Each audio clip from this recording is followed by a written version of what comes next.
सदियों से हमने माना कि लिटरेचर इंसान के बारे में है, इंसान की फीलिंग्स, इंसान की कहानी, इंसान का सुख दुख।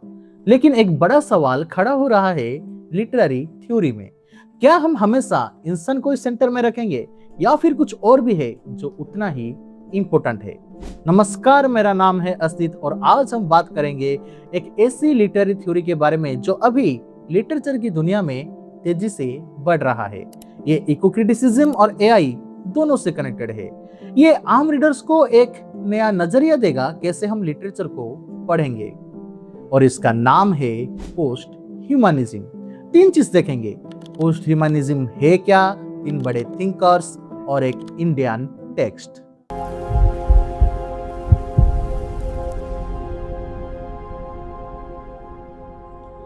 पोस्ट ह्यूमनिज्म यानी वो अप्रोच जो कहता है कि इंसान को लिटरेचर और नॉलेज का अकेला सेंटर मान लेना गलत है। ह्यूमनिज्म ने हमेशा कहा कि इंसान रेशनल है, इंसान स्पेशल है, बाकी सब उसके अराउंड है। पोस्ट ह्यूमनिज्म इसी चीज को चैलेंज करता है।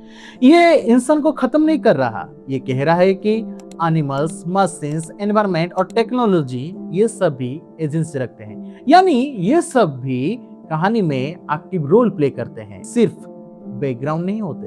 अब देखते हैं तीन बड़े थिंकर्स। पहली आती है डोना हार्वे। उनका फेमस कंसेप्ट है साइबर्ग, यानी इंसान और मशीन के बीच की बाउंड्रीज ऑलरेडी धुंधली हो चुकी है। उनका और साइबर मैनिफेस्टो इस फील्ड का फाउंडेशनल टेक्स्ट माना जाता है। दूसरी आती है रोजी ब्रिडोटी। उन्होंने क्रिटिकल पोस्ट ह्यूमनिज्म डेवलप किया। वो कहती है कि फिलोसॉफी को इंसान केंद्रित नहीं बल्कि सारी लिविंग और नॉन लिविंग एंटिटीज को इंक्लूड करना चाहिए। थर्ड नंबर पर आती हैं एन कैथरीन हेलिस।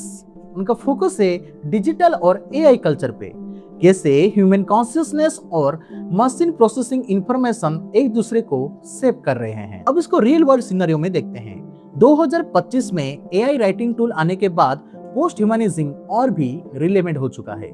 जब कोई पूछता है क्या एआई सच में लिख सकता है, तो वो एक पोस्ट ह्यूमनिस्ट सवाल पूछ रहा होता है। ऑथरशिप, क्रिएटिविटी और कौन लिख रहा है, ये बाउंड्रीज अभी धुंधली हो चुकी है। अब इसको इंडियन कंटेक्स्ट में देखते हैं। अमिताभ घोष की नॉवेल, खासतौर पर जहां सुंदरवन जैसी जगह की बात आती है, वहां इंसान, जानवर, नेचर एक साथ कैरेक्टर्स की तरह बिहेव करते हैं। बाग, नदी, जंगल ये सब सेटिंग नहीं रहती, ये स्टोरी को एक्टिवली सेव कर रहे होते हैं। तो ये पोस्ट ह्यूमनिस्ट रीडिंग का एक परफेक्ट एग्जाम्पल है, जहां नॉन ह्यूमन एलिमेंट्स उतने ही एजेंसी रखते हैं जितना इंसान रखते हैं। तो दोस्तों, आज हमने तीन चीजें सीखी। पहली, पोस्ट ह्यूमनिज्म इंसान को लिटरेचर के अकेले सेंटर से हटाकर मशीन्स, एनिमल्स और एनवायरनमेंट को भी एजेंसी देता है। दूसरी, तीन नाम, हार्वे का साइबर्ग, ब्रिडोटी का क्रिटिकल पोस्ट ह्यूमनिज्म, हेलिस का डिजिटल फोकस। तीसरी, ये एआई एरा में और भी रिलेवेंट हो गया है क्योंकि ऑथरशिप का सवाल पोस्ट ह्यूमनिस्ट सवाल बन चुका है। एक लाइन में याद रखना हो तो पोस्ट ह्यूमनिज्म कहता है कि कहानी सिर्फ इंसान की नहीं होती। आपको क्या लगता है, क्या एआई को भी एक तरह का ऑथर माना जा सकता है? कमेंट बॉक्स में जरूर बताना।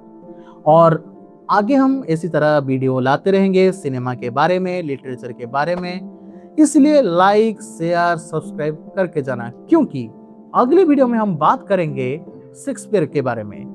क्या वो सच में जीनियस थे या फिर एक ग्रेट अडप्ट?